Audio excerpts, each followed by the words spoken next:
Hello, this is Melissa. It is Real History, and it is the 6th of November already. And so yesterday was Remember, the 5th of November. We missed that. And the year is 2025. And I am here with Adam, who is from New Zealand and lives in Germany. And I've had a couple of real histories with him, but it's been a while. And I had a special request, and it timed out nicely because he got in touch with me. But before we start talking, I just want to say a couple of little real history updates. I want to thank all of you who sent me images of Keir Starmer with horns or Keir Starmer. And I was told, my good friend, she generated a few of them, and she said, well, you can't make it look like you're criticizing him or in any way maligning him. You just have to say Keir Starmer in a Halloween costume dressed as, you know, so. So I got that, but I think maybe one of my favorites was that a listener to Nick Hayes actually made a drawing. And I saw that, and then when I was on sitting in for Nick Hayes's book club coverage of Between Two Ages, he showed me, or was it the other one? I think it might have been First Global Revolution. Anyway, he's so busy I get mixed up. But the drawing is coming along. It's got some color to it, and I'll show those to you at some point. I'll do a little catch up there, or maybe even today. And next week I'll be with Neil Foster. I'm just going to tell you that up top. And I'm hoping that I've got a follow-up. So the secretary to the city council said, "Oh yeah. I've talked to some of them, and they said they'd looked at some of the stuff that you sent. This was the sustainability in 15-minute city." But I have to let you know that today, as we're recording, which is actually the 4th, is election day, which means I'm probably going to end up with two or three new council members that will have to have the packet all over again. It's kind of it's probably hopeless to try to do anything on the local level, but since it really is hopeless to do it on a larger scale, then I persist. And the final thing is that Nick and I both started reading That Hideous Strength, the third book in the Space Trilogy or the Ransom Trilogy. And I had said, let's plan on doing our first recording in December. And we're liking it so much, we're kind of flying through it. We're at the same place right now, which I think we're both on chapter 4. So if you're reading along, Nick and I are going to cover the first 5 chapters, probably the week following Neil Foster. So there you go. Crack that book. And I have to tell you, it's very different than the first two. It takes place on Fulcondra, which is Earth, and it's very relatable, and it's very relatable. And what is interesting about it is that so much he was writing about it's here. And as a matter of fact, the stuff that's here and coming quickly is what Adam wanted to talk about. So, hello. Hi, thank you for having me on. Hello to everybody in the audience. Um, we're we're going to talk about a whole bunch of different things today, I guess, and there's not really that we didn't really plan like a sort of a structure or anything like that, but we were just talking, well, you were telling me actually about your trip across town to get discount cat food and and Yes, I what just happened got with back from that this morning, my trip. yeah. So and you were talking about how these new automatic checkout systems work, Mhm. and that it just reminded me of yeah, some of the experiences I've had doing the same thing, driving across to the other side of town to get cheap stuff from a particular building supply store, and you go in there and this is all, post COVID now. It's all these scanners everywhere, and you walk through scanners to get in, and you've got to walk through scanners to get out, and there's like one cashier in the whole place, and this is an enormous, enormous building store because all of the other checkouts are self-service, and so it's all about you've got to scan your own stuff, and you get your little receipt and you scan it, and it lets you out, and you don't get out without, you know, scanning your receipt, the barcode on it, you know, and the whole tonality of shopping it's changed. It's gone. There is no customer service anymore. So I mean, since COVID, if you go into one of these stores, I mean, they've left a lot of the plastic, these perspex sheets up in place. These barriers are still there. The stuff on the floor, these arrows, like the did you guys have that in the States? These Mm. stupid little lanes. Yeah, yeah. All that stuff's still there. They never I took was it in away. Canada at the height of that, Right, but they of still course. have a Yeah. lot of that here, and yeah, it's ridiculous. I mean, yeah, it's still there. And yeah, the when you go into these places now, you are looked at like the default attitude towards you as one of suspicion. Like you're a potential criminal and you're lucky to be here, rather than you're a valued customer. How can we help you? And it's in the demeanor of all the people who work there that you speak to. Mhm. They're not friendly, they're standoffish, and I mean, they yell at people, they yell at customers for not knowing where to go or what to do, or you know what I mean? How Hmm. to use the self-service checkout. So Hmm. the whole thing's been flipped on its head. And that sort of brings me around to the name, I guess, of this real history episode, which is that introduction from the Alan Watt Cutting Through book, where he says, "This is not a rehearsal. This is the final phase of humanity as we know it." And yeah, here we are. Hmm. Here we are. Yeah. I was also mentioning to Adam, as I've said, certainly in the book club, that in the Waiting for the Miracle, the conversation with Jackie, one of the early ones, which would have been 1998, he was suggesting that she read a book called The Golden Bough. And she said, well, Alan, I haven't, I got it, but I haven't finished reading Plato's The Republic. And he said, well, you better hurry up because we've only got about 30 years left. And I, quickly did the math on that. And so that was 1998, which means by his timetable, that's about 3 years. Now, what did that mean? That time left? We don't know exactly, but I think we can see so much in terms of the rollout of digital IDs and trialing different programs everywhere. And they've, it's a state by state and thing in the US with the digital ID. But from when they started unrolling the what they call it, real ID for travel and making it easier, a friend of mine was telling me that he had an opportunity to be at an airport, and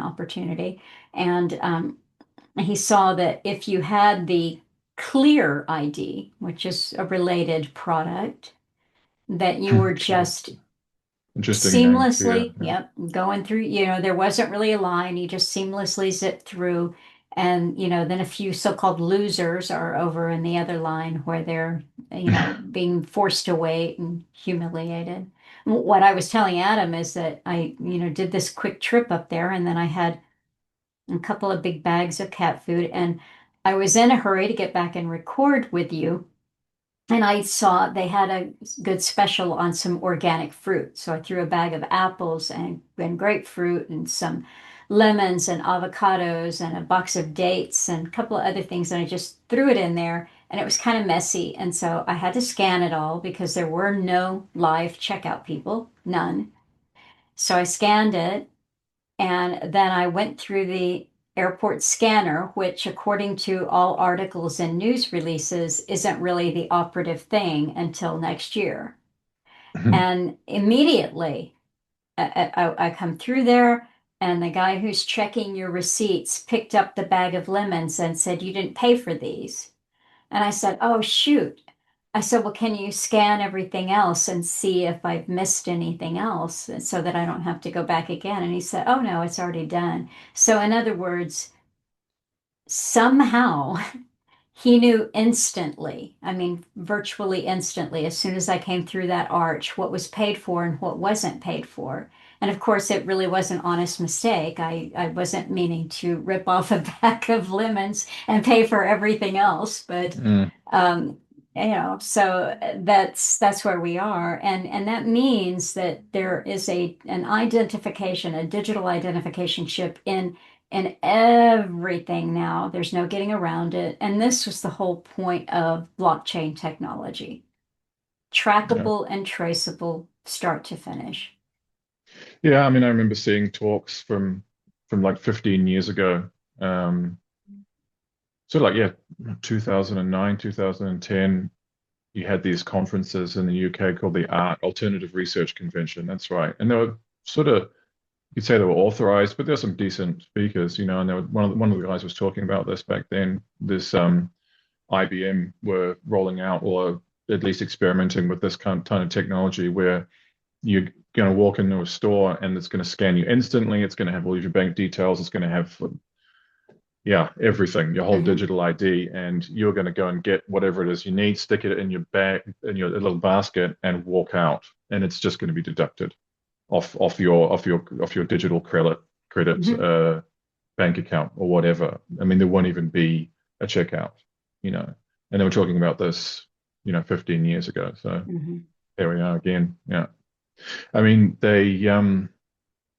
another thing which was interesting that it reminded me of was that once again, when I'm going to these big chain stores, like building supply stores and stuff, um, they went through a phase of asking, when they still had checkouts, and now and again you can still get a cashier.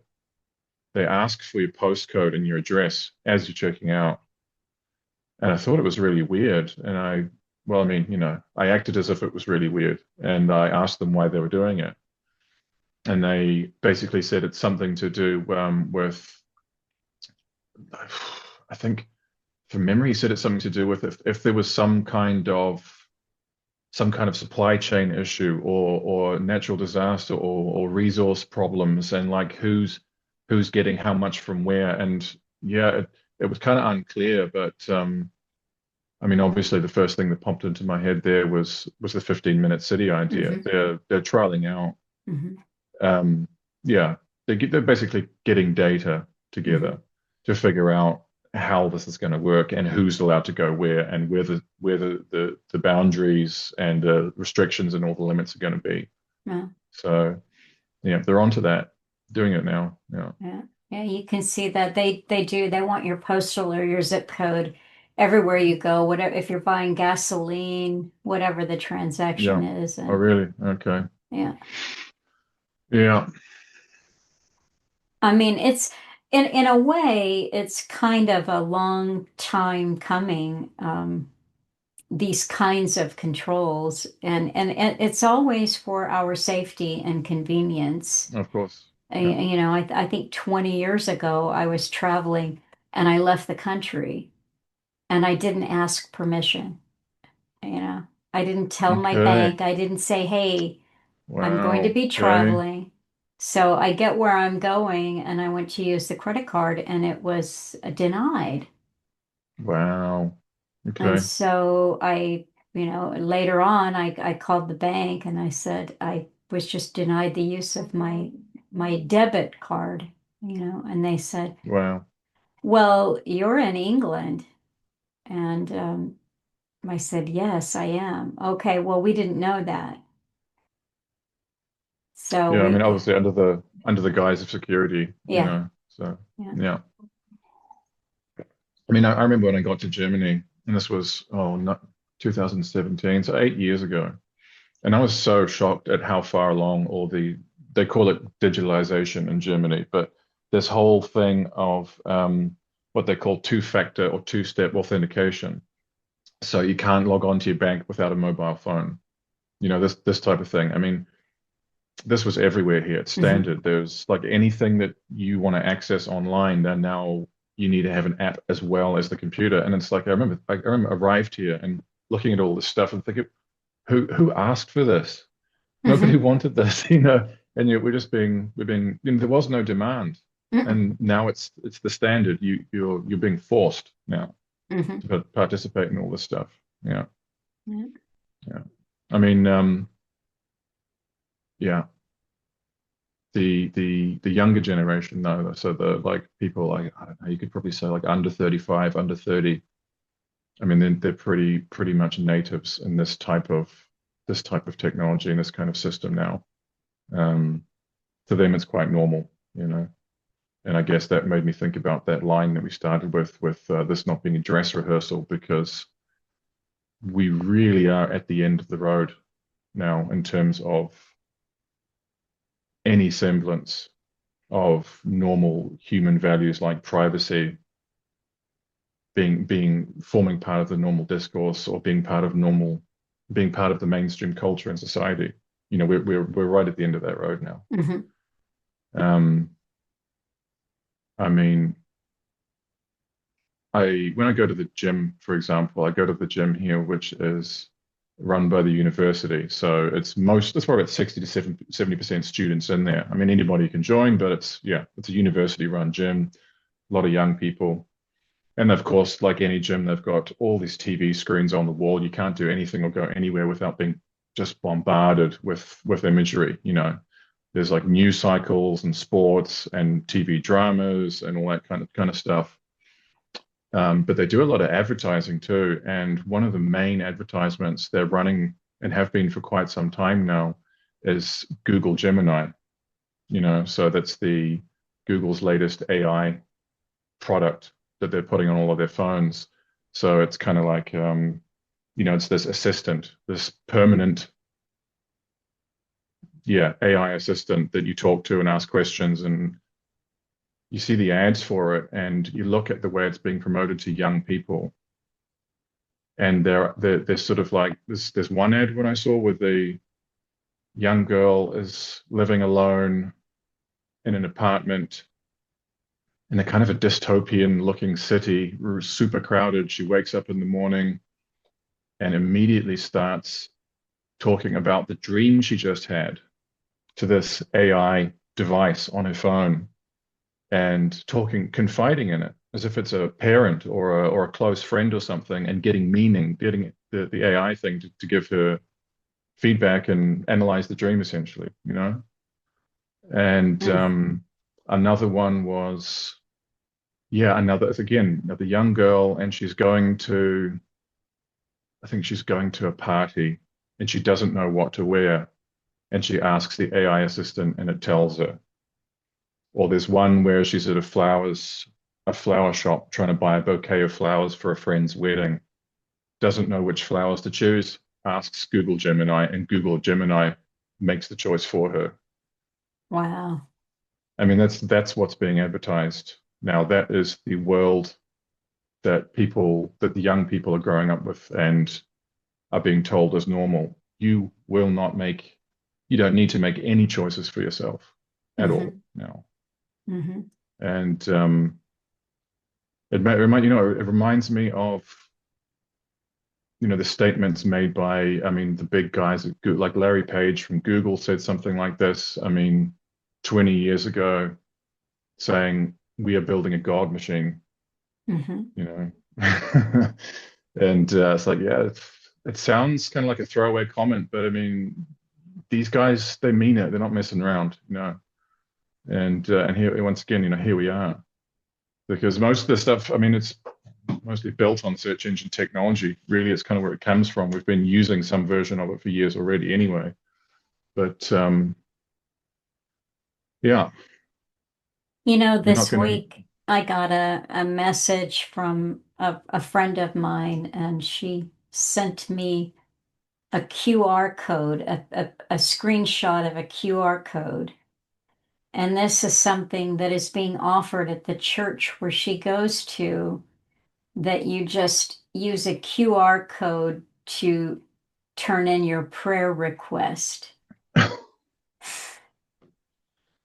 Okay. Yeah. Yeah. Mark of the Beast didn't cross your mind, obviously, at all. But yeah. Isn't that wild? It's Yeah. just, I yeah. mean, what's the prevailing idea with all of this stuff? I mean, the prevailing message, if you look at it, you step back and look at it, is that if the machine can do everything that a human being can do, then what's special about a human being? Hmm. And that's what it's about, you know. Hmm. And it reminds me of Julian Huxley, in this book about UNESCO, talking about how we need to knock man off his pedestal as the supreme being on the planet. Hmm. And when you look at these ads for Google Gemini and whatever, I mean, that's really what it's all about. Um, why, yeah, what is special or unique or sacred about a human being if the human being is not even gonna make a choice for itself in any area of life. You know, it is true, but you are right in that, one of the things that keeps coming up in book club covering Waiting for the Miracle is Alan stressing that we are created special, unique, and amazing creations, but immediately the system of indoctrination and bringing us all into a standard way of thinking and behaving, that starts immediately. And one of the things that he pointed out in the material that we just covered last week was that one of the first it's not just bad because it's a lie to tell children that Santa Claus comes down the chimney.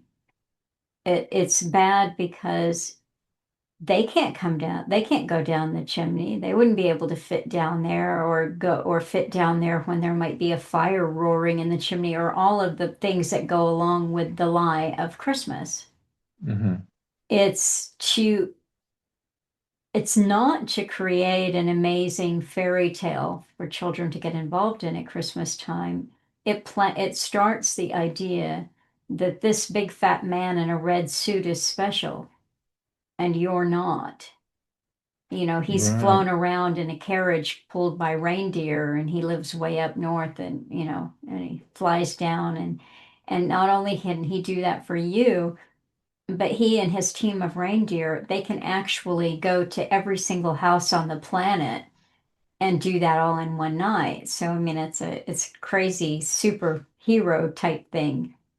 And he's into surveillance too, by the way. Remember, don't forget, because he knows Yes. he knows when you're sleeping, he knows when you're awake. He knows who's So what is been it? naughty and who's been nice. So be good for goodness sake. Yeah, yeah. There you go. Yeah. Yeah, Yeah. it's, I mean, I mean, look, I never thought of that, but of course, now that I have and now that I am, I mean, it makes perfect sense. I mean, it is all, and it's a one of the major myths of this system. So obviously, it's going to serve a purpose. It's not there Hmm. for nothing. So Yeah, yeah. it's the specialness of us. I mean, I was reminded of how I started writing the Not Sure pieces. And I mentioned this recently last week in the Redux. The week before, I had linked to a Mark Bard article, and Mark Bard is a journalist who wrote about Alan before he knew him and then got to know Alan and they became friends and they, spoke and Alan linked to quite a few things that Mark did. And he wrote a lot about technology. And at that time, he was really warning about a lot of things that were coming that are actually now here. And what I was sharing at the intro to the Redux is that I asked him to read the very first Not Sure piece and he gave me some feedback. And then I asked him to read the next one that I wrote, and he gave me the feedback that stuck with me was he said, "You have a voice," and he said, "You can't teach that. You can teach structure and grammar, but you can't give someone a voice."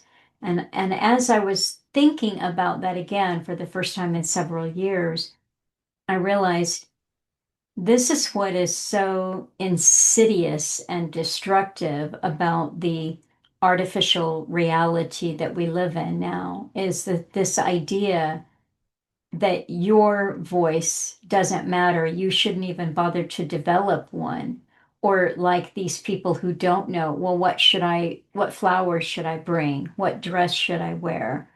They don't know. So their own participation into their development is not there.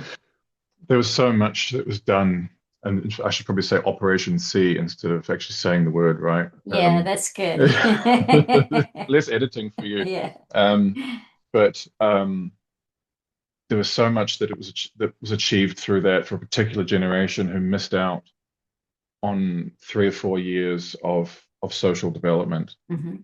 and were turned inwards into the internet and into all of the technology that was coming out around that time. And we see it now.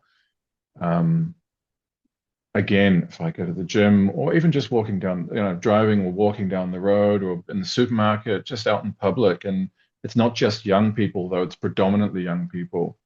You will struggle to make eye contact with any of them anymore because they're literally on the phone the whole time. I mean, walking, sitting, standing up, talking to somebody else. In fact, a lot of them don't talk to one another directly anymore. A good friend of mine recently went back to university, for further education, and he's in his like late 30s, but because he's in university, he's dealing with people who are sort of like in the early 20s, normal Mhm. student age people, and he was telling me that that generation have completely lost the ability to make conversation in real life. They can't. They will physically sit or stand with one another, socializing, but they'll communicate on the phones, Mhm. on the smart. Like when they're standing right next to one another, they can't look each other in the eye. They can't make small talk. They can't yeah, take an interest, and the social, I mean, just basic social skills are Mhm. gone. Well, they were never developed in the first place, or they've been sabotaged, or whatever. But um, yeah, yeah, Yeah, and it was. it gets worse all the time, but when I think about how long it's been going on, it's a gradual, step by step, incrementally, they change people. And the first time that I saw something like that was probably in about 2017, 18, 19, right around there, because for say 3 or 4 years, they had a food cart at the gas bar there in Esther, where we lived.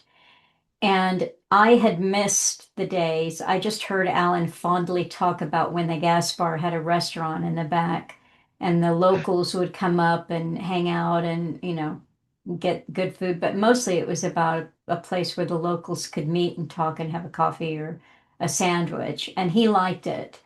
But Hmm. that was gone by the time I arrived there. But for about 3 years in a row, they had the food cart, and the woman that ran it, she made really great hamburgers and French fries and a few other things. And in the summertime, we like to go up every once in a while and just hang out at the picnic table and talk and eat a hamburger.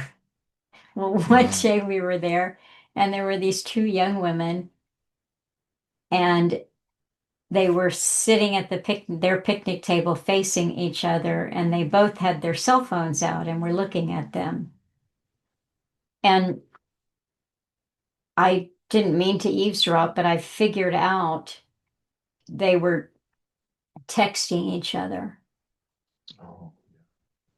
And one of them said, "No, that's not true." And then they went back to texting, so there was like one or two verbal Hmm. communications. And Yeah. I said to Alan, they're texting each other. Like there's Yeah. Yeah. And what age would you estimate they were, like, Oh, they roughly? were probably 20. Yeah. Okay. They were Yeah. they were fully Mm. grown. They were university age, so 19 to 22, somewhere in there. Yeah. Okay. I mean, so yeah. I mean, it's Yeah. expected. Yeah. It's And that generation. Yeah. that's been 8 or 9 years ago. So, Yeah. Well, like you say, it has been a long time coming. It didn't start yesterday. Um, I guess I just really, I think it's just gotten a lot worse, really, Hmm. since Operation C, and for obvious reasons. It's easy to see how Yes. that would have happened, you know. Yeah. Um, but nothing happens overnight, and the seeds of all this were planted a long time ago, you know. Um, I mean, it's pretty much as soon as the iPhone came out, and you had this touchscreen thing that had music and internet on it. It's like, yeah, well, it's all over from that point onwards, you know. And you know what, I'm pretty bad with mine, to be honest, and I'm really trying at the moment, really trying to use it less, to use it consciously, and to not use it in a habitual, addictive way, you know. And it is very difficult to do, you know, because once you've become dependent on it to do things like basic communication on a daily basis and business stuff as well, you know, stuff that's kind of to do with livelihood and stuff like that, banking, buying and selling, this kind of thing. Yeah, it can be, yeah, the line between a tool and a utility, or and yeah, a numbing distraction device is pretty blurry, you know. So I guess all I'm saying is I try not to judge too harshly, yeah, Hmm. because I know how hard it is.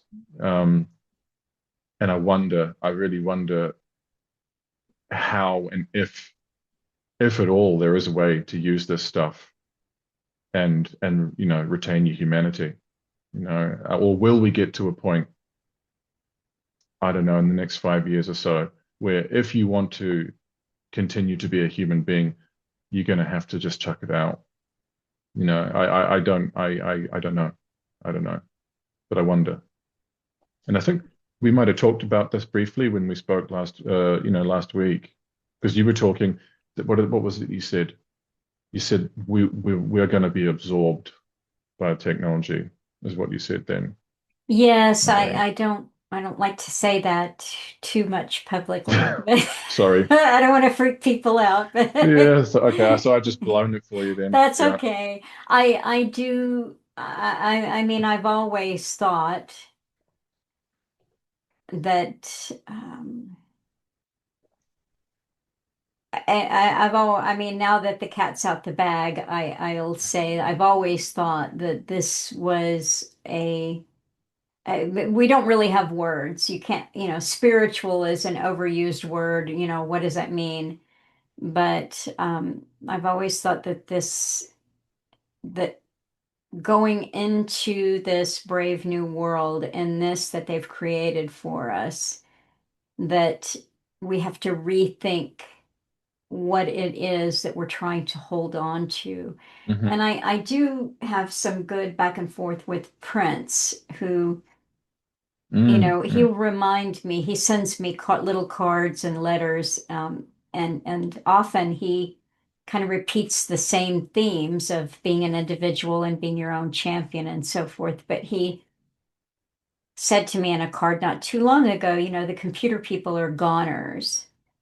And then he said in another one, it's been over for a long time. And Alan has said the same thing too. And yet Alan fought it every day, all day long. That's what he did. And one time he said to me, there's more than one reason to enter into a fight. Winning isn't everything. You know, you could do it because it's the right thing to do, Yeah. regardless of the Yeah. outcome. And And I you, think because you that's can set true. an example. Yeah. Yeah.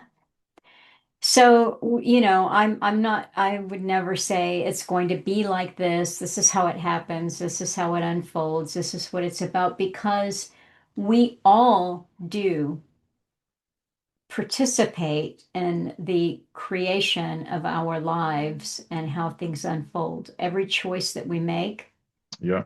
It's every absolutely action true. we take. We are all making choices every day. Yeah, it's Yeah. true. And And I there, mean, that's the long and the short of it. Yeah.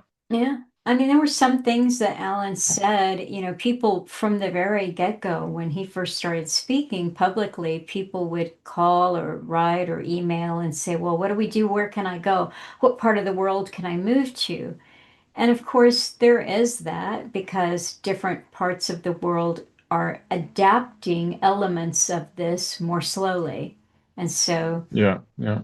you can always buy a little bit of time that way. But as Alan pointed out to people, this is a global control grid. And there will not be a place. I mean, what do you think all these satellites are about? Hmm. Hmm.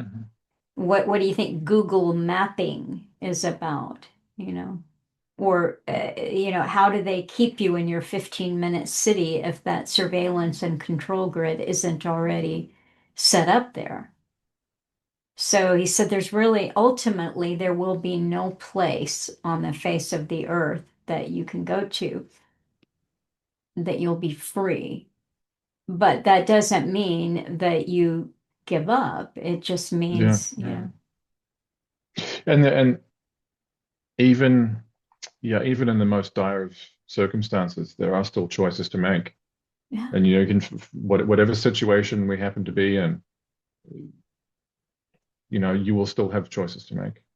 They may not be good choices, and it may not be happy choices, but you're genuinely going to have some kind of choice as whether you want to pursue the lesser of two evils, to put it in a very basic way, you know what I mean, or to sacrifice one thing for another, or to minimize damage, or to buy some time, or to soften the blow of something. There are choices to be made, whatever they happen to be, And there, and that's all and we've got. Yeah. there's another thing too that comes through really in all of Alan's talks for me and also in his writing is that what you do for other people contributes to your own survival. Hmm. That it not everyone is open to hearing these things. They don't care, they don't want to know. And so you could say, well, they already are absorbed. They Yeah. already are part of the system, fully part of the system. And that is one thing that Alan would point out to me is you don't cry for those victims. They are For the victims. casualties. Yeah. Yeah. Casualties is the word he used. Yes. You Exactly. don't cry for them because if you do, if you stop and do that, then you're missing opportunities that you have to help someone who can be helped. Yeah. And it is, I mean, it sounds harsh to say it, but it is wasted energy. And that's the point Alan Yes. was trying to make. Yeah. So, and I do, I do think that in 99% of the time, it's a choice. Back to choices Yes. again. And people may not be aware that they're making a choice, but I think they still are. Yeah. And a lot of the time, and I think most of the time, what we're dealing with, and this has been my experience, for the last almost 20 years. I discovered Alan when I was in my mid 20s, and I'm in my early 40s now. And my experience in all that time has been that people do not want to know. Hmm. Simply that. Hmm. It is simply that. They do not want to know. Yeah. Yeah. And that's a choice. Oh boy, yeah. I mean, I took a lot of dictation for him over the years, and I'll kind of summarize a response that he would give to a certain kind of question. Somebody might write and say, I'm really trying to wake my wife up. I see what's going on, and I'm really trying to wake her up. And Alan would dictate something along these lines. You can't wake up another person. It is, they're seeking truth and understanding. It's the personal journey. And he said you can only share a little bit of what you know with people that you see who are already asking the right questions. And people might say, well, what are the right questions? And he would say, well, the right questions are not, why did this financial crash happen? Is Bitcoin going to be a good investment strategy, or gold and silver? He said that the right questions show that they are starting to see for themselves that that everything that we're given as reality is it's a lie. It's a lie. It's a difference between asking a question that's based on self-interest, really, Yes. which is what Yeah. most people are Yeah. asking is questions based Yeah. on self-interest, Hmm. economic self-interest most of the Hmm. time. What's going to happen tomorrow so that I can benefit from it versus, and question something more along the lines of, why do we have to have money? Hmm. You know, and you want to clear a room and not not get invited to parties.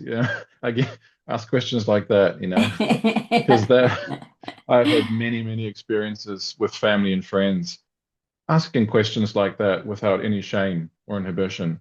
And you can hear a pin drop, Melissa, Yeah. because it's like, whoa, what? What do Yes. don't say those things, Yeah. go away. So Alan would yeah, say they don't really want anything to change that affects their life negatively. And he said the yeah, only way that you could turn this around would be like some kind of major cataclysm where a small group of people came through and then had to reinvent everything. yeah, yeah, yeah, But people don't want that because they like their comfort. So they're willing to take their comfort with a whole lot of pain as long as it's for other people. yeah. That's You really what what you you see. you outsource the pain. I mean, that is the whole monetary system. You Yeah, outsource the pain and the suffering. You offload. The more you've got, the more you can offload the yeah, suffering onto somebody else. Well, that's based on that simply. Yeah, yeah. and yeah, nobody wants to talk about that. No, No, it's, no. I mean, that's just no. It's a big no. So that stops for most people. And then, the other part of a type of answer that Alan would deliver is what you were saying. He said, everyone. And I heard him reiterate that and emphasize it. Everyone, and I mean everyone, has had the opportunity to know the truth.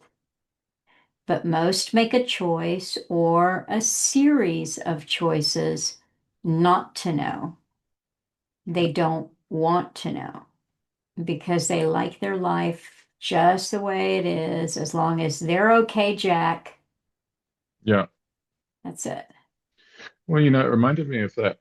There's that famous quote. I think it was attributed to Mark Twain, and he said it's very difficult to convince a man of something when his salary depends on him not understanding it, and you can kind of apply that to everything really, Yeah. because it's very difficult to convince a person of something when their very sense of security and safety depends on them not understanding it. Hmm. That's what you're up against most of the time. Hmm. And Yeah. sometimes I remember these kind of callers to his shows, they'll be older. And so they've got grandchildren and they might say, well, I'm worried about my grandchildren. Okay, that is a good thing. But sometimes you'd get an older caller in that would say, well, thank God I won't be around for the worst of it. God, it's just yeah. Alan got angry about that, and I Yes, totally he understand did. why he did. Yeah, Yeah, as a parent, I worried sick about the future for my daughter, yeah, and what are we leaving to her and her generation? What she got to yeah. look forward to? Is she ever going to be have able to have the kind of experiences that I had? Hmm. Will she even be able to own her own vehicle and No, experience the freedom of driving a car to a beach on a summer's day? Also, this kind of stuff. It yeah, tears me up, and it's like then you talk to other people and they may not say it so explicitly, but it's pretty much that same refrain of, well, you know what? That's for them to worry about. I won't be here, Yeah. so it's not my problem. Yeah. And, Alan wouldn't even let a childless person off the hook for that because for him, it wasn't just what's coming for everyone else that you won't be here to see or be hurt by.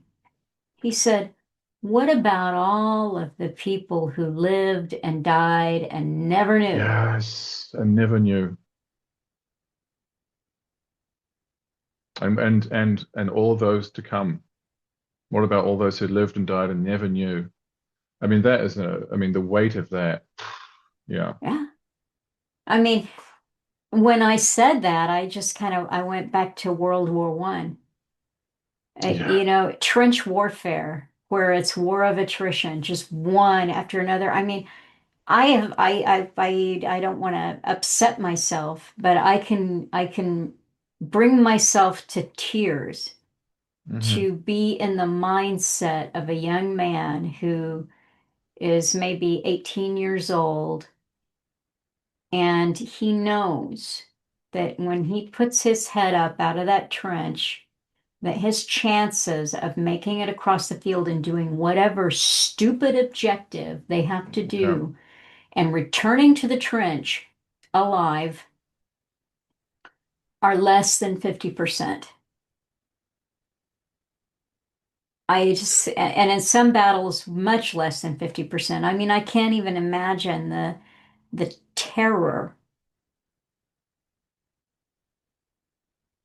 And there was one after another, after another, after another to the tunes of, it's just awful. And that's just one Yeah. hideous part of history. Just one. Just one part of it. Yeah. The Yeah. slaughter, the absolute. Well, horror show was the word that Alan liked to use. Yeah. History is a horror show. And he's right. It is. Yeah. I mean, and not to belittle what those men went through because it is, I mean, it is unbelievable horror, as you say. And I totally understand where you're coming from and getting emotional thinking about it. Because I've had that experience myself, when watching these guys who are like in their 90s or 100 talking about the First World War and being in the trenches, and they, even at that age, are reduced to tears, Yeah. because of what they went through. And so not to belittle or to minimize any of that, but the consequences of war is not just the generation involved, it's the next four Oh, or yeah. five, Yeah. and I mean, it's like so I'm living in Germany. The mother of my child was born in East Germany, in East Berlin, in the Soviet system. Hmm. So her parents were born into that system as well, and the grandparents were born during the war. They grew up in the Second World War under the Third Reich.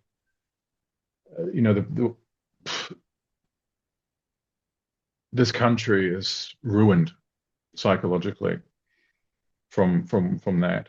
And not just this country, of course, because of all of the countries that are involved in the First and Second World Wars. Hmm. Generations of trauma manifesting as incredible abuse of the children, who then go on to abuse themselves. The cycle. I Hmm. don't need to go into all of that, but I mean, we know how it works. But I mean, my girlfriend did a kind of a psychological, it was it was a group therapy session, actually.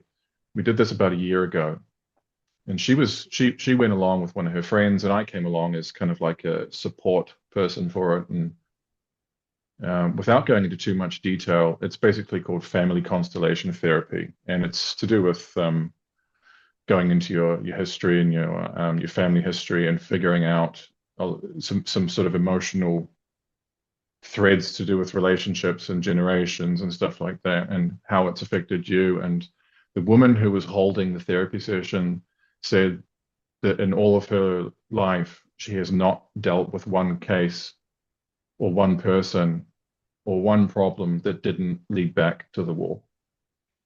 She said Wow. it's all of it is from the war. The war is the Wow. cause of it all. Oh, it's All just, the trauma, all of the abuse, all of the families ripped apart. yeah, You know what I mean? It's all yeah, because of war, she said. yeah. Yeah. I mean, in England,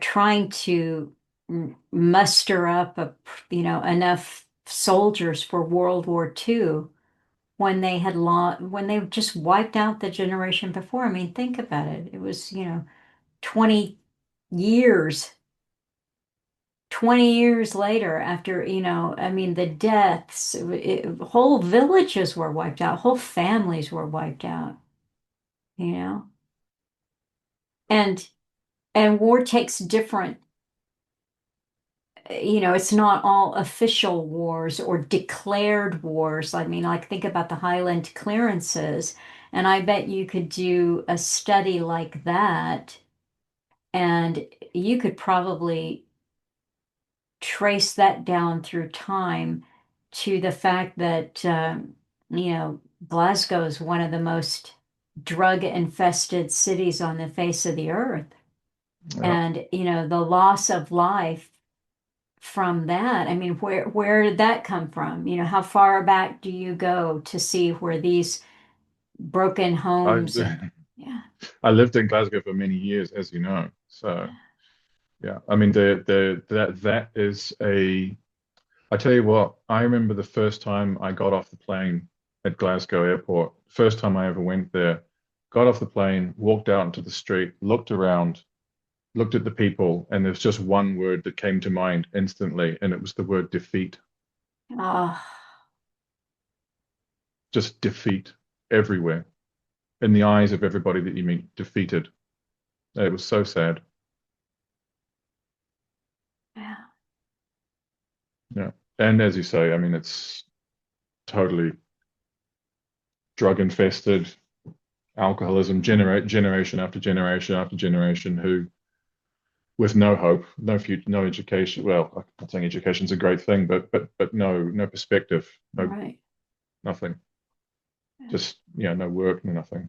Yeah, And yeah, American cities are, I mean, they're quite bad to see, and Canadian cities too. Not just the west coast of anywhere in North America is always badly affected because, or you see it because it's warmer there. So if you're going to mm, be a homeless, I'm not saying it's a life choice, but if you end up being without a home and addicted to drugs, you would want to do that in a warmer climate.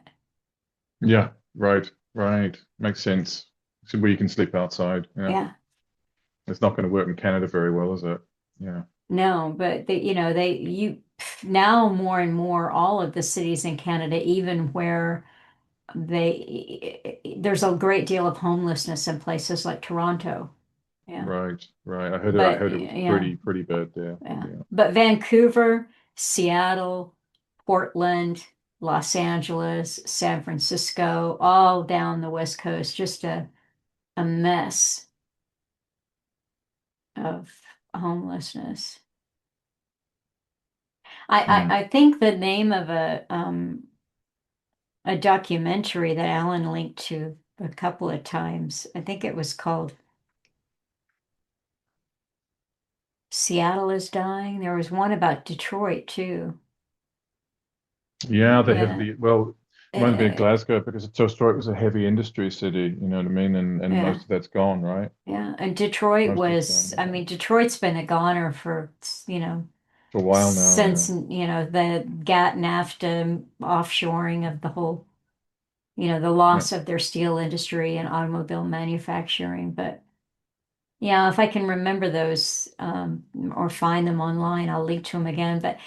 Or he linked to, I don't think it was Glasgow. I don't remember where it was in Scotland, but it was council housing documentary, like 5 part that the BBC did. Just Oh, this is ringing a bell now yeah. somehow. Yeah. Yeah. Hmm. Just heartbreaking, just the Yeah.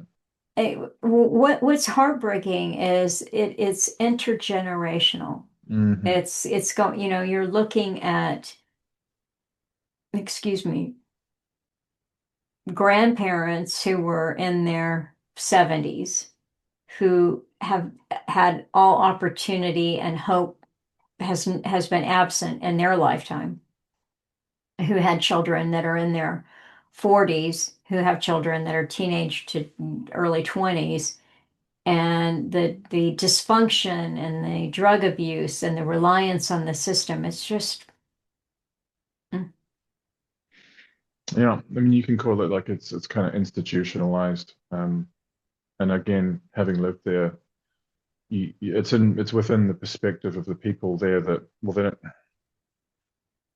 it's a whole worldview and a view of themselves and a whole belief system to do with it's based on them not having any worth at all, mhm, any value, any value at all. mhm, Like this, like, can you imagine coming from generations of that where you've been told that you're nothing, that you're useless, mhm. I mean, yeah, I think it's probably unimaginable for somebody that hasn't come from that. You know what I mean? It's Well, I probably mean, unimaginable. New Zealand is not a bad example either. Because you see, it comes for everyone. I think really that's what we're saying. It comes for everyone, and we're post-industrial and moving into, what they glowingly call the fourth industrial revolution, and we're being told that a universal basic income is the solution to the fact that Of course, nobody's going to yeah, have jobs because of artificial yeah, intelligence. And, there's inflation everywhere. I mean, I know that, my sad little basket, as I was body scanned, leaving, with my sad little yeah. basket that was, a small fortune. But y- any place you look, you can see it. So you could see, was it the, was it Black people in the South of the United States in the 60s? Was it the Maori? Or, but Right. Yeah, eventually it yeah. comes around to you. And see, as a, that's the part that Alan was always trying to see if he couldn't stir up the righteous indignation Hmm. for Hmm. other people, Hmm. because Yeah. eventually it comes around to you. And I think in New Zealand, I've never been to, but I have a brother that lived there and worked, owned a home. He was there about 20 years. Mm. And what he described, that this would have been, um, he was living in Manhattan at 9/11, and Oh, he, wow. yeah, so it's like, okay, time to go. And New Zealand is where he went.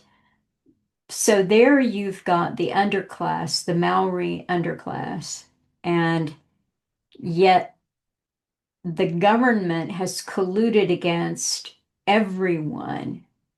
And so they've turned the whole population into an underclass. And I think that according to everything I've heard, that really during Operation C, that really stepped up. You saw Ardern and her monstrous program.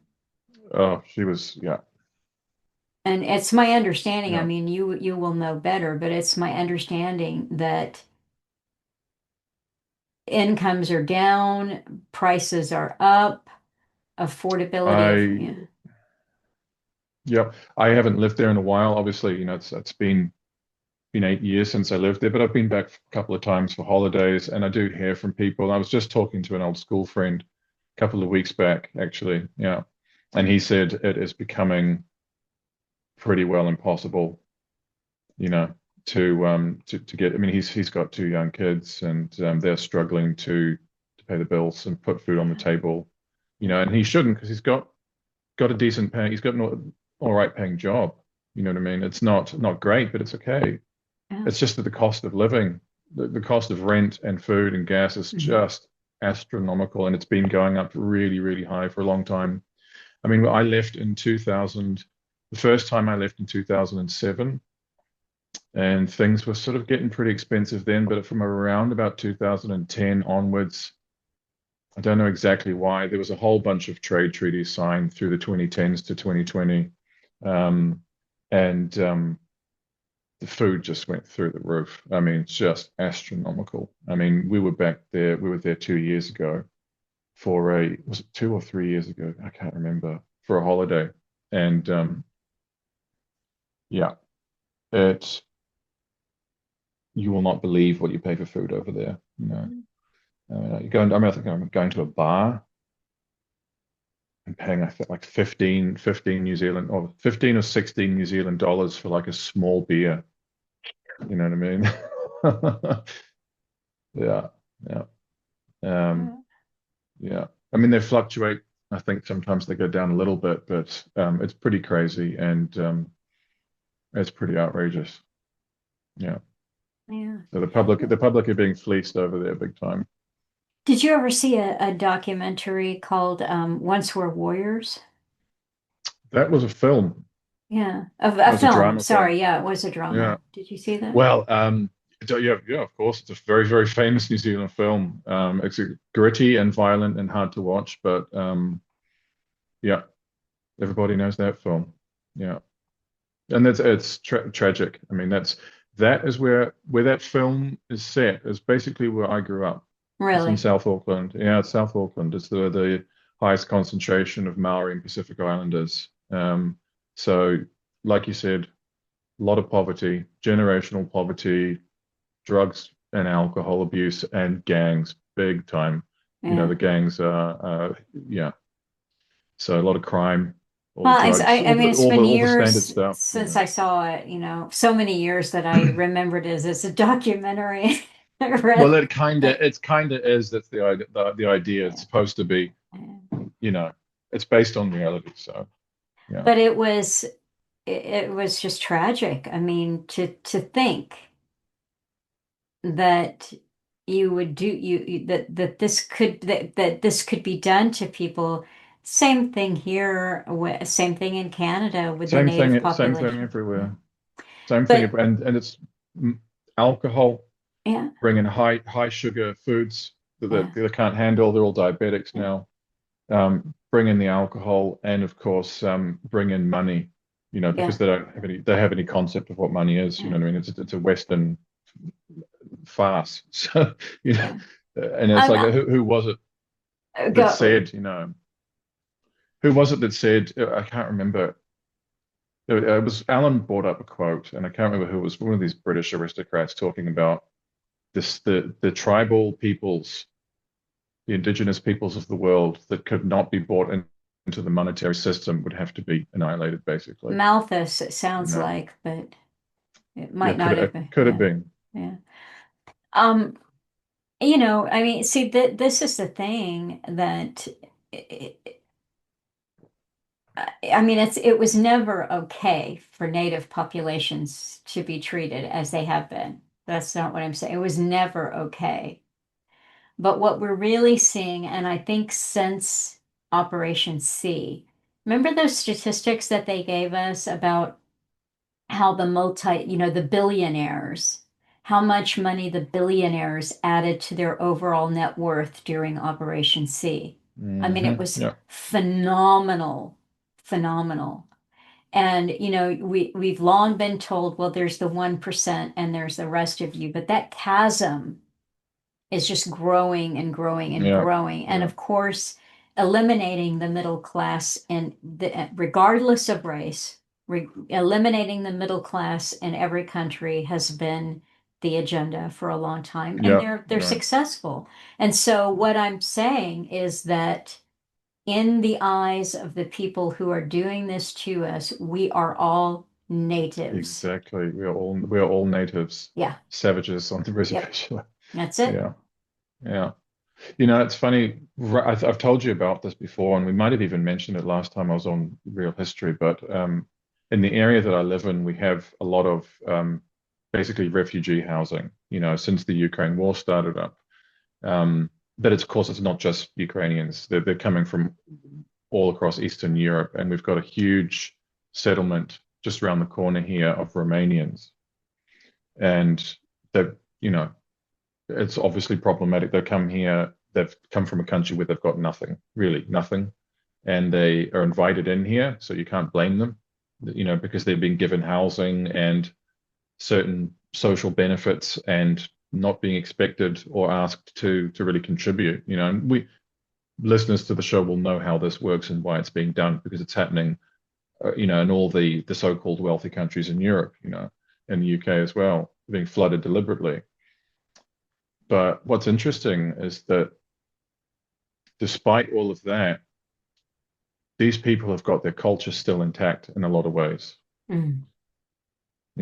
and they will probably fare better than we will Hmm. in some circumstances, Hmm. if we're talking like, if things get really bad again, and who knows what that could be, but if we're brought to the point of crisis again, um, you will see those guys are going to look after one another because Hmm. they still have community.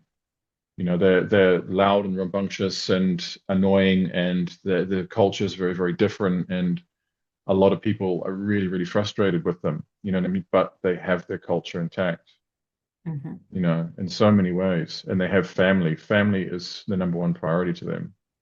See, They this still do their is, yeah.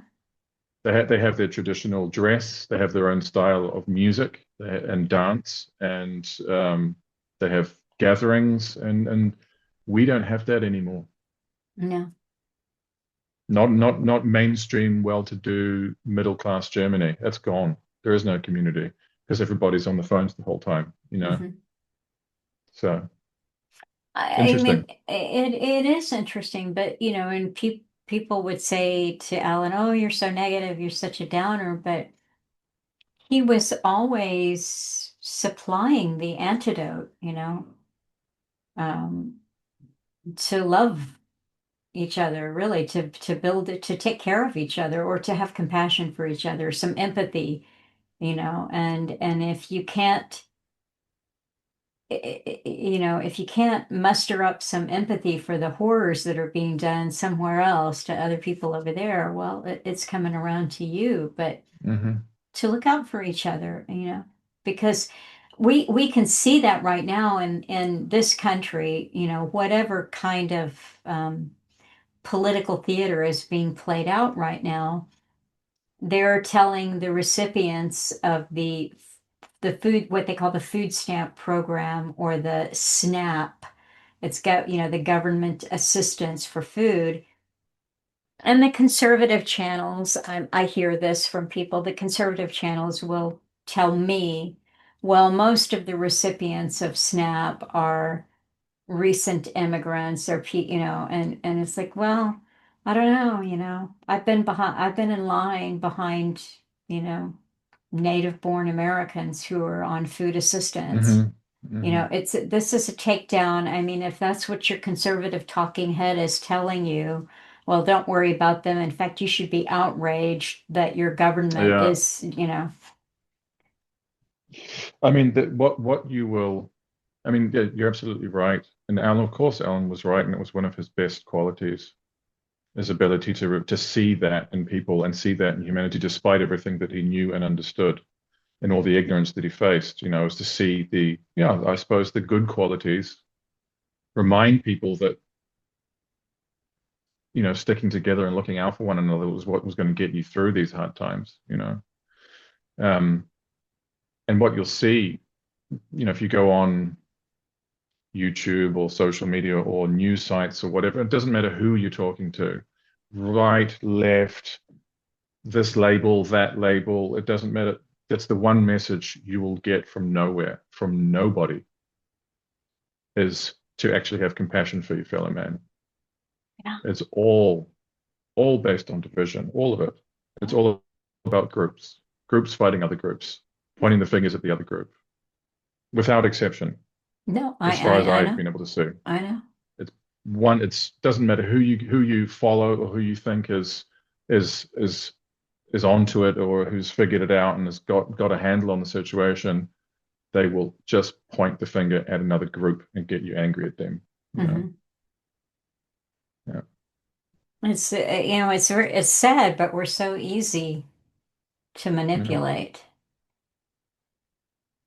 It's, It's interesting what's happening over in the UK. I haven't followed it closely, and but there was something went down. There was a apparently a stabbing on a train a couple of days ago or something, and yeah,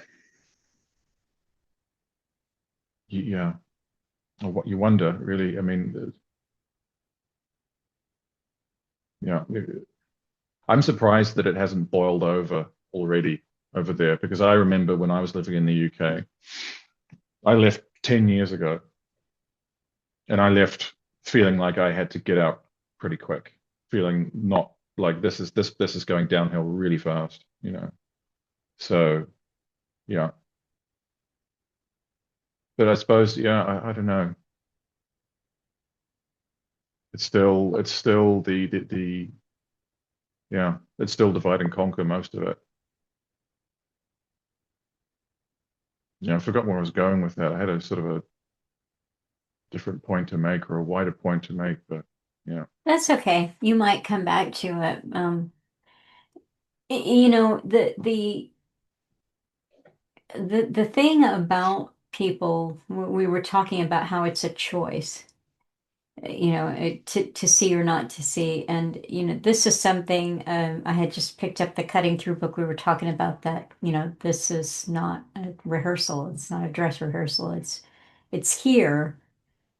And the thing with the fact that you've made a choice not to know, why did you do that? Because if you know, comes responsibility. Hmm. Yeah. And so Yeah. somewhere, and I think it goes back I mean, I think part of it is human nature for sure. But I think in the last few decades, I'm a grown up and I take responsibility. I take responsibility for my actions, and I want a better, world for myself, and I want a better world for the family that I have or whatever. That is kind of gone. It's an idea, if you're of a certain class, that your money makes it comfortable and it's okay. So that's a padding. The Hmm. money is Yeah. cotton wool. And if the sharp edges don't hurt too much because you've got that padding. Yeah. But if you don't have that, then you're, just screaming at the system and the system is happy to tell you, well, we'll do it. It's the other side that doesn't want you to have it. Yeah. Yeah. Exactly. Yeah. But to really be able to see it head on, that's for very few people, evidently, the choice to see it head on. Because when you do, then you understand the bad guys are way, way, way up. It's not who, way. Yeah. No, nobody wants to admit that. You know, Yeah. that's the problem. Nobody wants to confront that. It's like people I've seen this with friends and family somewhat sort of willing to go so far and then they get stuck because they can't go beyond the point where they're able to sort of blame it on like a group. It's the left, it's the right, it's the new government, it was the old government, it's this guy, it's that guy, it's the problem's got to have a box and a label, for them Yeah. to organize it and compartmentalize it in their minds and feel kind of some sense of safety about how the world works. And, that's over there and I'm over here and I can understand it and I feel somewhat detached from it and I can kind of feel like I'm in some kind of control or what have you. To go beyond that, to, as you say, finally like realizing like the cavalry ain't coming. Yeah. There is no cavalry. It's just us. We're on our own. And it's up to us to make choices. No one else is Hmm. gonna no, save us. That is yeah, it's unfortunately a Hmm. decision or most people can't go there. They just can't. They don't want to. they, yeah, that's too much, It too is. confronting, too uncomfortable. Yeah. And that's a revelation that took me some time, you know, most of the last 20 years to sort of basically accept, really, yeah, Mhm. and stop fighting against it because I sort of struggled against it for quite a long time, sort of in and out and wrestling with it and sort of preaching to people, and preaching doesn't work. See, It's yeah, however it plays out, I said absorbed, you know, yeah, this idea that I know who I am and I'm doing my best. Is it enough? I never think so, but I keeping my eyes on what I think is important, staying focused on that. Somehow that's all the cotton wool I need because I know that no matter what material, any material thing can be taken away. And Alan would point this out all the time. He said, just look at the Great Depression. You know, what did FDR do? Well, you're going to, if you have gold, you have to turn it in. And right right. now, we're hearing a lot of, financial speculation about, oh, it's going to get bad, and you've got to have gold and silver. It's got to have gold and silver. Well, who's saying that exactly, Yeah, right? exactly. Yeah, and I remember Alan always used to say like because obviously he was connected, well, associated with the big US Patriot show types, Hmm. these the superstars and hawking the silver and gold stuff, And Alan would always get frustrated with that. It's like you can't eat gold. If Yeah. things get so bad that money's useless, it's not going to be gold you're wanting. It's going to be a loaf of bread. You know what I mean? Hmm. And yeah, somebody to look after you or somebody to work with or something like that. You're not going to have some gold and silver economy spring up out of nowhere. And yeah, I, I mean, I mean, it's kind of silly. I mean, there was something that I was researching about a year or so ago, and I didn't know because I don't buy gold and silver, so I don't know how it works. But yeah, I was on a site researching something, and it said, the price of gold is such and such, and I just clicked on it and I was looking at it. So if you were to buy, let's say it's an ounce or something. Do they send you an ounce of gold in the mail? No. They put it in some virtual vault or something, so, I mean, it wasn't even something that was physically possessed by them. But let's say you've got all those gold pieces that you've got, buried in the backyard or in your home safe or something like that. Like you said, what are you going to do with that? Because if they, let's just say we're all moved on there, let's say there's another 2008 crisis. mm, And at that point, they say well, the dollar's not backing everything. And, it's just a whole new system. It's a whole new right, system. It's going to have a digital component to it. yeah, yeah, And they've gotten a lot of people used to that just by cryptocurrencies and how yeah. exciting crypto. Well, all of this can be regulated. And this is the thing, people were like, "Oh, it's the Wild West with crypto." It's blockchain Oh my technology. God, this is the most. I still am dumbfounded as to how. I mean, I remember I've used crypto uh, occasionally, not often, occasionally, a little bit of Bitcoin or something like that for certain things. And it's like I remember when I first used it, like years ago, it seemed to be on the face of it somewhat anonymous. You know, now when you use it, everything's tracked and traced. Everything's you've got to give you supply all of your personal details in order to Hmm. use it. Credit card, bank details, phone number, address, that everything. Hmm. And yet this was sold to us as being something that was anonymous and Peer to untraceable. peer. Yeah, it's like this is the most traceable. This is the most traceable technology I've ever seen. Hmm. And I don't I'm not an expert on it. I don't know the ins and outs of how it all works. But you're not going to tell me that this is some kind of solution. You know, Yeah. you're not going to convince me of that.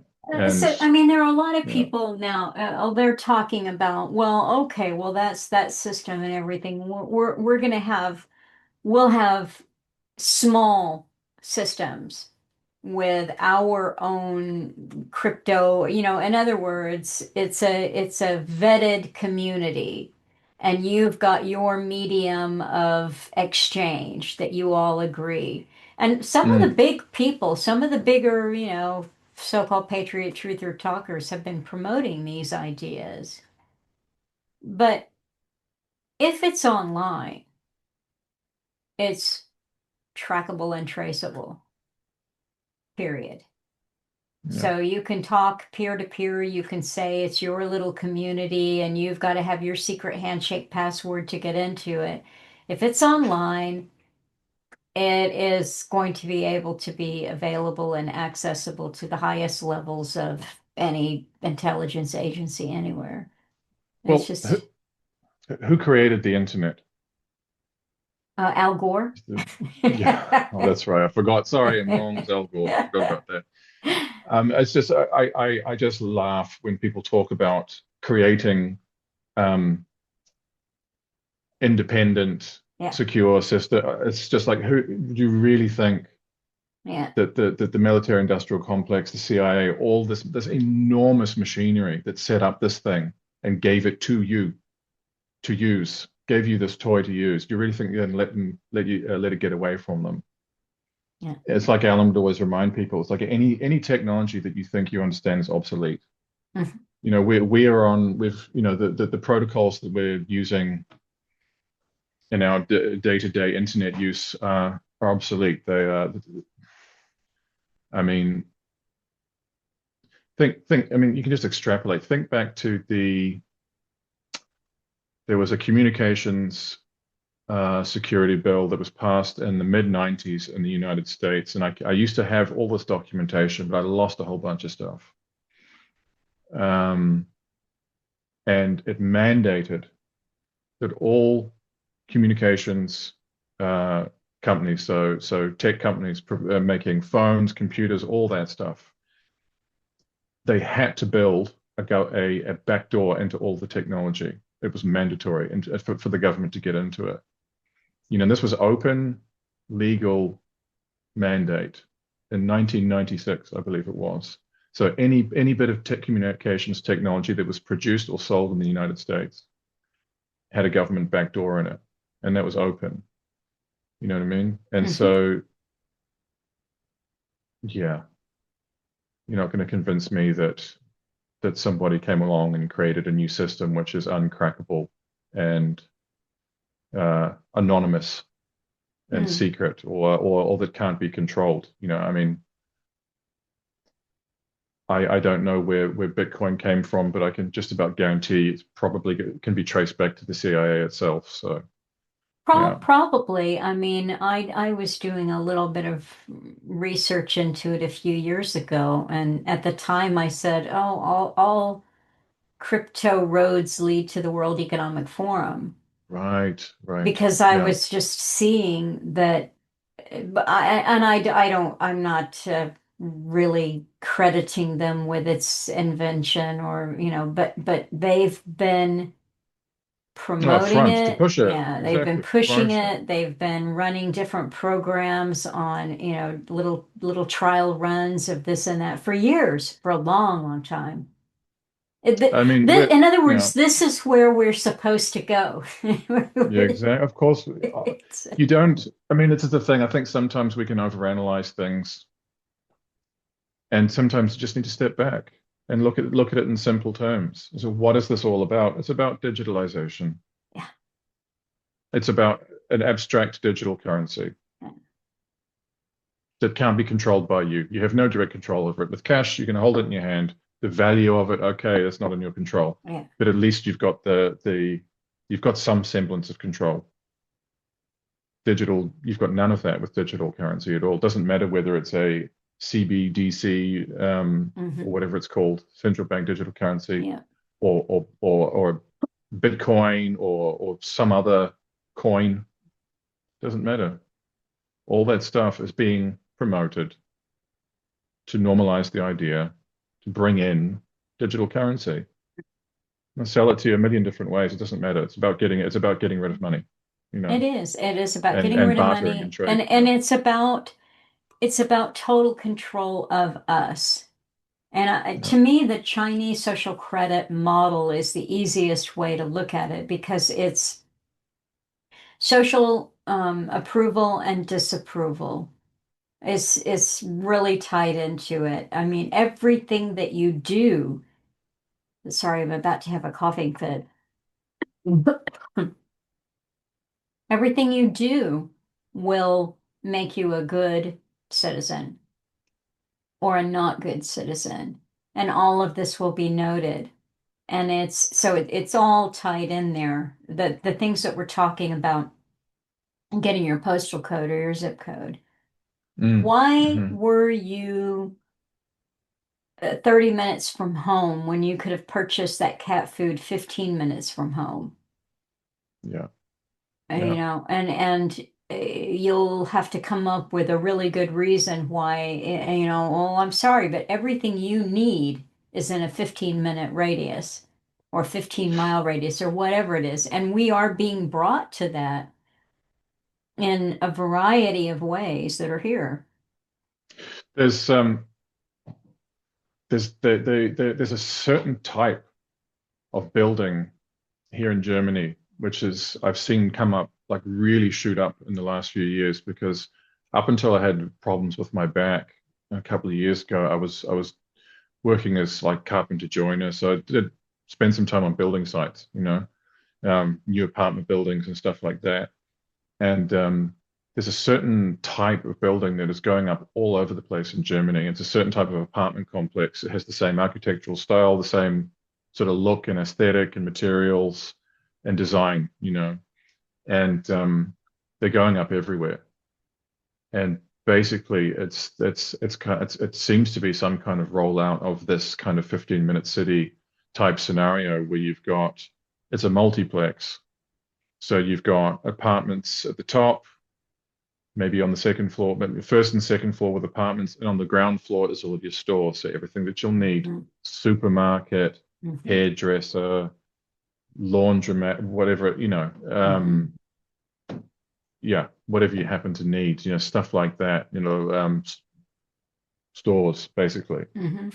And this is a format. This is a package. Mhm. They're everywhere. And yeah, I mean, back to the younger generation, people who are sort of like, I'd say probably under 30 at this point now, for a lot of them, that's going to be totally normal. Mhm. That's going to be their life. They will think of Yeah, that as being quite normal. I saw the repurposing of the mega mall, the big mall. I saw that before Operation C. But once they got everybody used to ordering online and having things delivered to their door, and now that's very common. You see a lot of Yeah. the dead malls. Well, the repurposing is basically what you're describing, but spread out instead of being a high rise, they take the old mall and some of them will be apartments that are built in there. So but you'll have everything you need. You've got your doctors, your dental, your eye doctor. Hmm. Pharmacies, a little grocery store, and then people are living between all of these different commercial centers. And what you're describing as the kind of as the model there in Germany, I saw that in LA too start to happen Right. before Yeah. I left. Yeah. So it's definitely a building kind of trend where why would you ever need to leave your building? And you remember the movie Logan's Run? Did you ever see that? Ah, of course. I love that film. Yeah. It's so cool. Yeah. Yeah. Really Do you dated. It's remember? so dated now, but It's I really liked completely it. Yeah. dated. It's But it's completely cool. dated. Yeah. But do you Yeah. remember where it was filmed? Yeah. It was in a self-contained multiplex type, like a big dome, basically, wasn't it? Well, it You was know? they actually filmed it in a shopping mall. Right. Right. Of course. Right. Right. Right. And Right. so it had that Yeah. feel of, it being contained in a dome. And then do you remember the outdoor scene when they get out and they've got the stepping stone and the fountain, all of that? You may not remember that scene there. But Mm, I might do. Yeah. I didn't see the movie when it first came back because wasn't it in the 70s? It's early 70s from memory. Yeah. Yeah. Yeah. Um, but I never actually saw it until Ellen showed it to me. And so I was watching that scene with the step down, this big outdoor kind of thing there, and I said, "Oh, that's the water park in Fort Worth where I grew, near where I grew." And sure enough, that's Yeah. where it was filmed. So Yeah. that goes way back there. But and that I think there was a tragic drowning there a few years ago, and that's being repurposed into something too. So everything that we're given for our entertainment, if it's a park or a shopping mall or something, is being designed as a way of you're used to it. You've been to the shopping mall, so all you're doing now is living there. Yeah. You're creating that familiarity. Yeah. Yeah. Yeah. Right. Yeah. Yeah. A lot of the sci-fi from the 70s and the 80s was, if you look at the old Star Treks, I mean, this like the next generation ones from the 80s. I loved those and I still like them, you know. But a lot of those episodes were filmed. They would go and sort of, beam down to an alien planet, and everybody would be walking around in a location that looked like a shopping mall, and Hmm. they'd all have weirdo kind of like sport jackets or onesies or jumpsuits on or something, and I remember, yeah, as a child, going to supermarket malls and stuff like that, and I remember seeing the similarities between some of the stuff that was in the sci-fi and the malls that were actually there being built, Yeah. I mean, I think yeah, keeping people, I'm just thinking about the idea of like keeping people inside and severing that connection to the natural world. Yeah. Sort of reminded me I of. just rewatched with a childhood friend wanted to have a movie night. And she said, "You pick a movie," and I gave her a couple of choices, and the one that she picked was The Island. And now Oh yeah, yeah. yeah, I mean, this is actually 20 years old now. It's got Ewan McGregor and I don't remember the woman's Scarlett Scarlett Johansson, yeah, Johansson. yeah, That's it. I can't, yeah. but they're being raised so that, they're clones that are being Hmm. raised so that different body parts or skin or whatever can be harvested. But the environment that they live in is like a shopping mall. Mm, hmm. Hmm. And I Yeah, it reminded me, and this was kind of a little bit off topic, I guess, but it's kind of connected because you just reminded me of an experience that I had. This was during the first 4 or 5 months of Operation C. And I remember this was back when I was still smoking cigarettes. And I remember going outside in the evening and smoking a cigarette. And I was looking up at the sky. And it was a big full moon, and it was really big. And the sky was sort of like in the summertime, so it was like quite light still. but there had been a ton of spraying, and so you sort of had these pink clouds with all of this fuzz and all the mushy stuff, the really unnatural mushy stuff from the spraying. And it just hit me like a ton of bricks all of a sudden. Like, this is what this is about. They're trying to sever the connection between the human being and the natural world, because here Hmm. I am looking at the moon and the sky, and in between me and that is all of this artificial stuff that's been put there. Hmm. And it's like now I'm trying to go outside, but they've kind of forced me back inside in a way. Hmm. Does that, I'm not sure if that makes sense or if I'm Absolutely, describing, yeah. but it really, really hit me it was a very powerful experience. Like I guess, I mean, again, I hate to use the word spiritual, but it was that kind of an experience. It was on that level, this Yeah. revelation, and it's now that we're talking about supermarkets and shopping malls and all that stuff, it just got me thinking about it because again, it's the control, it's the ultimate, You totally know, controlled environment, um, in the book club, we were talking about the concept of programming, and I brought up specifically predictive programming, which is what science fiction really is, a kind of hmm predictive programming. And I didn't realize this when Alan was alive. It came up a few years ago that someone sent me something that came out of a university. It was a paper that had been written by a graduate student, and they were talking about the idea of predictive programming as having been has coming from conspiracy theorist Alan Watt. And I got to looking into it, and I realized then I had a conversation with someone else who wasn't really an Alan Watt fan. But they were looking into the idea of predictive programming, and they, for what they were working on, had also brought it back to Alan Watt. And so then I really dug into it and I realized, there's actually several things that you can read that link this to him. And I like that because I mean, I like that a lot that he actually across the board is given credit for predictive programming.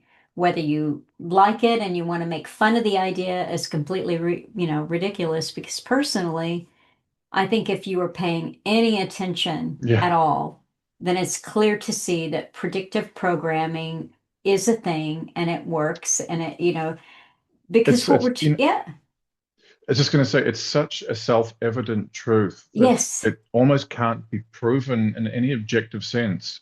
You know what I mean? It's like, yeah, I'm trying to think of a comparison, but I mean, I remember I had a debate with somebody years and years ago when I was trying to convince them of predictive programming being a thing in television and sci-fi and stuff. And the person was, like super kind of reductionist left brain thinker, like, well, show me the scientific paper. Show me the dissertation or the PhD thesis or the peer-reviewed study that shows me that this is actually real. But until then, I'm not believing it. And I was like, and I realized right then, it's like this truth is so big and so self-evident that it almost can't be proven in a way. It's so obvious. It's like if you can't see it, you can't see it. No amount of yes, evidence is gonna yeah, convince you of that. But mhm. if you can see it, it's as it's like as obvious as saying that the light comes from the sun, you know? So It yeah. is, it's completely self-evident. And if you, I mean, we're talking about enclosures and shopping malls in 15-minute cities. You're talking about going outside to, have a smoke and look at the moon. This, and you said it's almost as if they're separating us from nature. Well, this concept is completely predictively programmed. You can see it in movie after movie, and Soylent Green.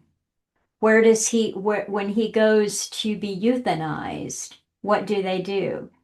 They show him nature and I've still the not seen that film, so yeah, oh no. I'll have to see it. Yeah, Yeah. yeah, yeah. So and there's in Brave New World.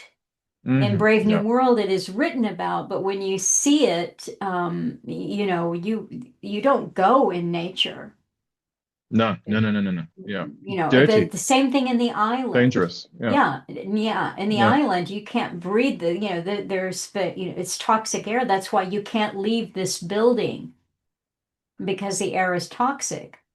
Mm. What did they do to us during Operation C?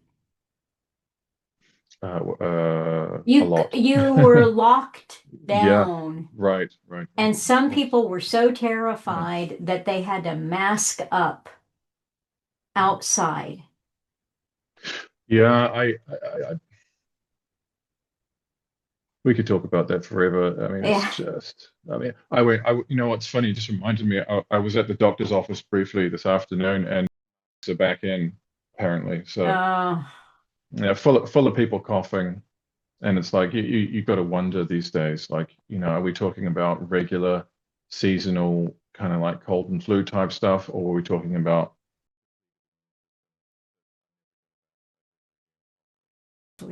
well, I'm just wondering aloud here. I'm not saying anything, so just yeah. wondering aloud. You're not Yeah. allowed to wonder aloud. Yeah, yeah. No Yeah. wondering aloud. Yeah, well they'll come for that soon. They probably already are. Yeah. Yeah. But yeah, I mean, yeah, you Well, have to wonder. listen, I hate to cut us short, but or cut us off here. I don't know how long we've been going, but I am on a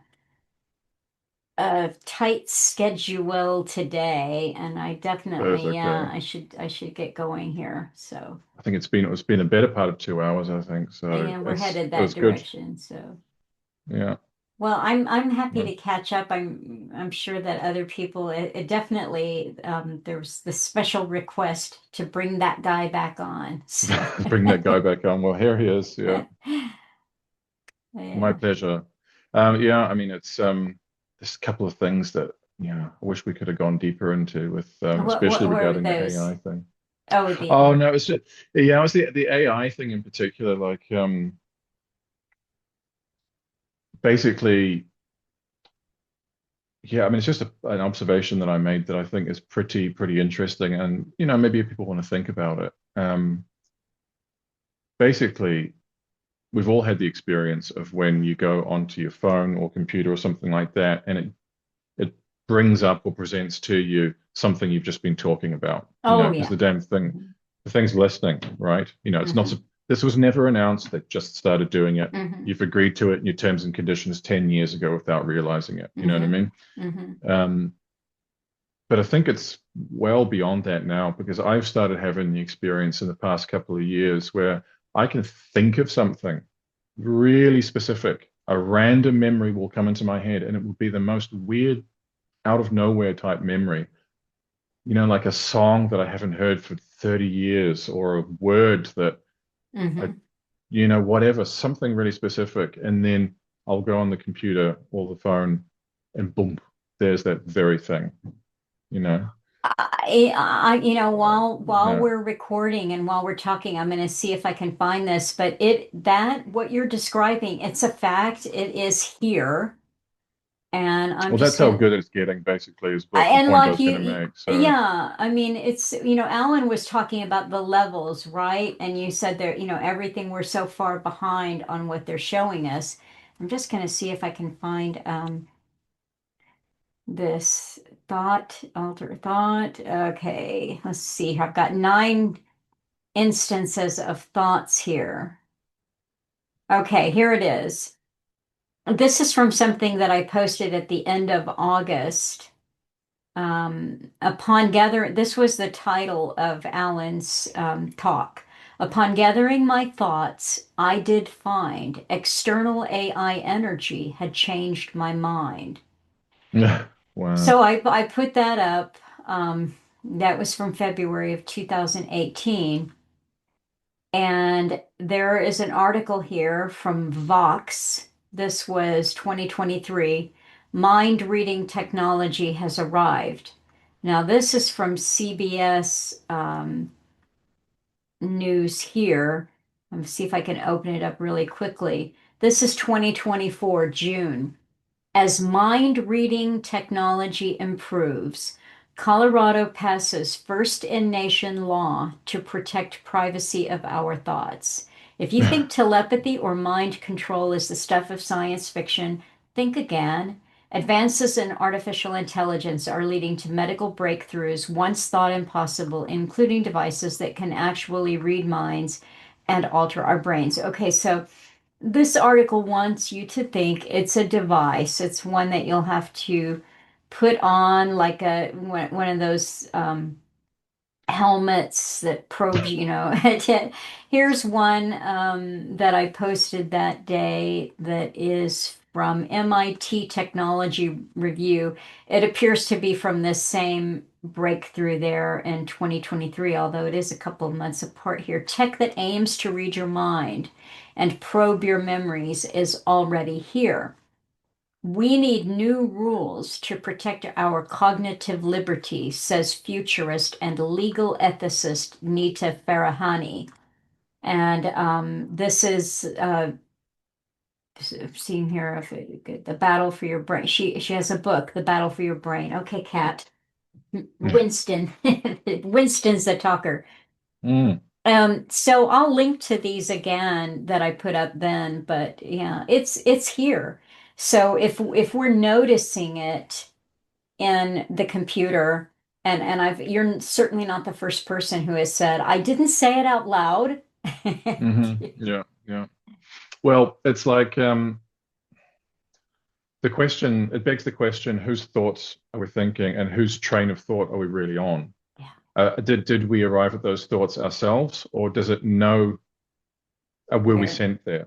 Were Yeah. we sent there? And it's showing us what we've just thought about because it was the person that, well, it was the thing that put the thought, the train of thought, which would inevitably lead to this conclusion there in the first place, And so Mhm.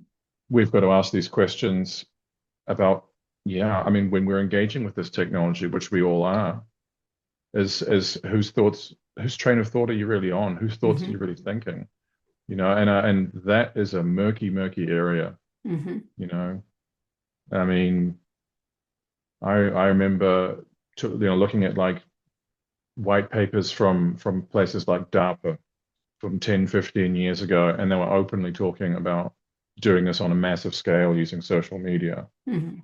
narrative networks, guiding entire movements, Mhm. because they would know, once they've got the formulas in place, then it's easy. Mhm. You can this, B follows A and C follows B, and once you know the logic of a system, it's pretty easy to predict and control. And so, yeah, we this is pretty serious stuff that we're into now.